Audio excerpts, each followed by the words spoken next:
pada kesempatan kali kita akan bahas tentang salat al-istikharah. Al-istikharah adalah diambil dari istikhara yang maknanya adalah meminta kepada Allah untuk memilih kebaikan dari al-khair ya. Istikhara itu memohon kepada Allah untuk memilih kebaikan atau memilih yang terbaik ya. Yang salat ini dilakukan jika seorang mengalami kegundahan, kebingungan mana yang harus dia pilih, mana yang harus dia pilih.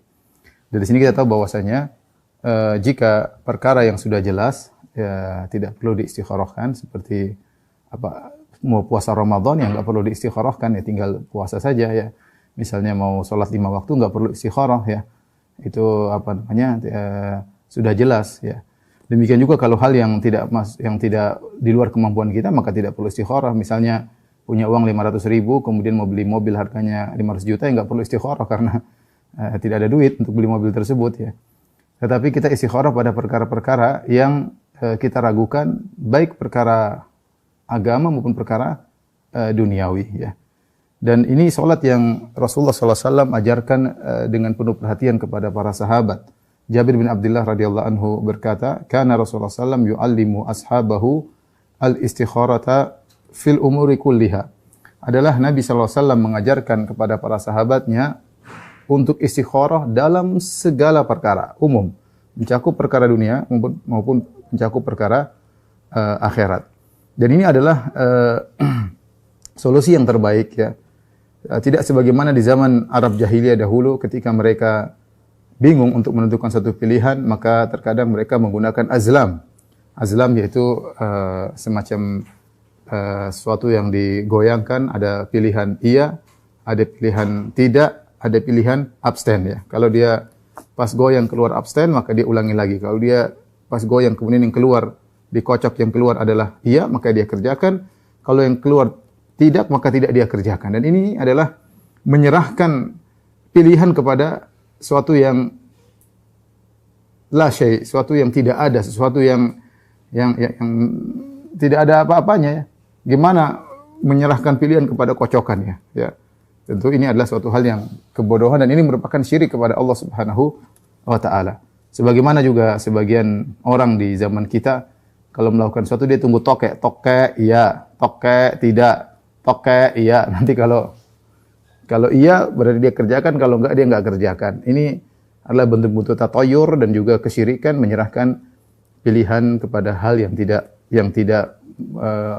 bukan merupakan sebab penentu. Oleh karenanya Islam membawakan syariat yang sangat indah. Kalau kita bingung, bimbang, langsung istikharah mudah.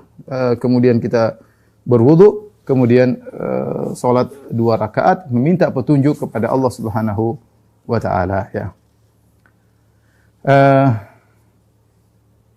Rasulullah sallallahu alaihi wasallam mengatakan, "Idza hamma ahadukum bil amri," jika salah seorang dari kalian ingin melakukan suatu urusan, itu saya katakan tadi mencakup urusan dunia maupun mencakup urusan akhirat. Dan ini juga dalil bahwasanya pelaksanaannya kapan saja. Salat istikharah termasuk salawat dawatil asbab, salat yang ada sebabnya, yang waktunya bebas, bahkan termasuk waktu terlarang. Seorang boleh salat istikharah. Misalnya seorang ingin beli mobil, ternyata jual beli tersebut terjadi setelah asar, ya sehingga dia bimbang, maka dia boleh salat istikharah meskipun setelah salat asar. Padahal Nabi SAW bersabda, "La salata ba'dal asri hatta taghruba syamsu." Tidak boleh ada salat sunnah setelah salat asar sampai terbenam matahari. Tetapi karena proses jual belinya terjadi setelah asar, mau tidak mau dia istikharah tatkala itu, ya. Maka meskipun waktu terlarang seorang boleh istikharah. Dan kalau seorang sudah terbiasa istikharah, maka hal itu adalah taufik dari Allah Subhanahu wa taala. Karena kalau orang sudah istikharah dia tidak akan menyesal, sebagaimana dikatakan la nadama ba'da al-istikharah. Kalau orang sudah istikharah tidak ada penyesalan. Baik, adapun doa yang dibaca ya sebagaimana Rasulullah SAW ajarkan ya, yaitu doanya jadi salat 2 rakaat, kemudian doanya Allahumma inni astakhiruka bi ilmika wa astaqdiruka bi qudratik. Ya Allah, aku memohon pilihan darimu dengan ilmumu dan aku meminta pertolongan dengan kekuasaanmu. Wa as'aluka min fadlik, dan aku mohon karuniamu. Fa innaka taqdir wa la aqdir, engkau yang mampu dan aku tidak mampu. Wa ta'lam wa la a'lam, dan engkau yang mengetahui dan aku tidak mengetahui. Wa anta 'allamul ghuyub, dan engkau maha mengetahui segala yang gaib. Allahumma fa in kunta ta'lam hadzal amr, ya Allah kalau kau tahu urusan ini. Kemudian disebutkan bahasa Indonesia kah, bahasa Arab kah, boleh disebutkan. Misalnya, ya Allah jika kau tahu urusan ini, yaitu membeli mobil ini yang di hadapan saya ini, khairan li, lebih baik bagiku, fi ajili amri wa ajilihi, dalam urusan yang kebaikanku yang dekat maupun yang belakangan, au fi dini wa ma'ashi wa akibati amri, atau membeli mobil ini lebih baik bagi untuk agamaku dan untuk kehidupanku di dunia dan juga kesudahanku, ya. Faqdur li wa yassirhu li, maka mudahkanlah aku dan takdirkanlah bahwasanya aku beli mobil ini misalnya. Tsumma barik li fihi. Jadi dia tadi sebutkan, ya, Allah fa in kunta ta'lamu hadzal amr, ya, kalau kau mengetahui perkara ini. Terus dia sebutkan. Misalnya dia pakai bahasa Indonesia, ya Allah kalau mobil ini baik, mobil ini saya membeli mobil ini, khairan li, baru dia lanjutkan lagi doanya, lebih baik bagiku dalam urusan duniaku, agamaku, maka takdirkanlah aku beli mobil tersebut dan mudahkanlah aku. Kemudian tsumma barik li fihi, kemudian berilah berkah kepadaku pada mobil tersebut. Allahumma wa in kunta ta'lam annahu syarrun li, tapi jika kau tahu bahwasanya membeli mobil ini buruk bagiku dalam fidini wa ma'ashi, dalam urusan duniaku, dalam urusan agamaku, wa akibati amri, dan kesudahanku, ya, fasrifni anhu, maka palingkanlah aku darinya, itu jadikanlah aku tidak jadi beli mobil ini. Waqdur liyal khaira, dan takdirkanlah aku yang baik, ya, mobil yang lain atau yang lain haitsu kana, dimanapun kebaikan tersebut. Tsumma raddini bihi, kemudian jadikanlah aku ridha dengan apa yang kau takdirkan tersebut. Inilah doanya, doa istikharah, ya. Kalau orang tidak hafal dia boleh melihat doa tersebut. Kapan dibaca doa ini? Maka boleh dibaca ketika misalnya setelah tasyahud sebelum salam dalam salat, dan ini yang lebih utama dia baca ketika dia tasyahud sebelum salam, karena doa dalam salat lebih afdal. Dan boleh juga dia baca setelah salat, Assalamualaikum warahmatullahi wabarakatuh, Assalamualaikum warahmatullahi wabarakatuh, kemudian dia membaca doa ini, ya. Kalau tidak hafal dia bisa pegang buku kemudian dia baca doa ini. Ya, dia baca doa ini dan dia sebutkan keinginannya di tengah-tengah tersebut, ya. Di tengah-tengah doa. Karena di tengah-tengah doa tersebut dia sebutkan keinginannya, ya. Setelah itu selesai, ya. Tapi yang afdal adalah dia berdoa sebelum salam, sebelum salat selesai. Dan tidak mengapa dia gabungkan antara doa bahasa Arab dengan bahasa Indonesia. Jadi untuk lafal doanya bahasa Arab, yaitu Allahumma inni astakhiruka bi ilmika wa astaqdiruka bi qudratika wa as'aluka min fadlika fa innaka taqdir wa la aqdir wa ta'lamu wa la a'lam wa anta 'allamul ghuyub. Allahumma fa in kunta ta'lamu hadzal amr. Dia sebutin, saya ingin menikah dengan fulanah. Kemudian dilanjutkan bahasa Arab, khairan li fi ajili amri wa ajilihi, au fi dini wa ma'ashi wa akibati amri faqdur li wa yassirhu li, dan seterusnya sampai akhir doa, ya. Kalau dia tahu bahasa Arab lebih baik tentunya.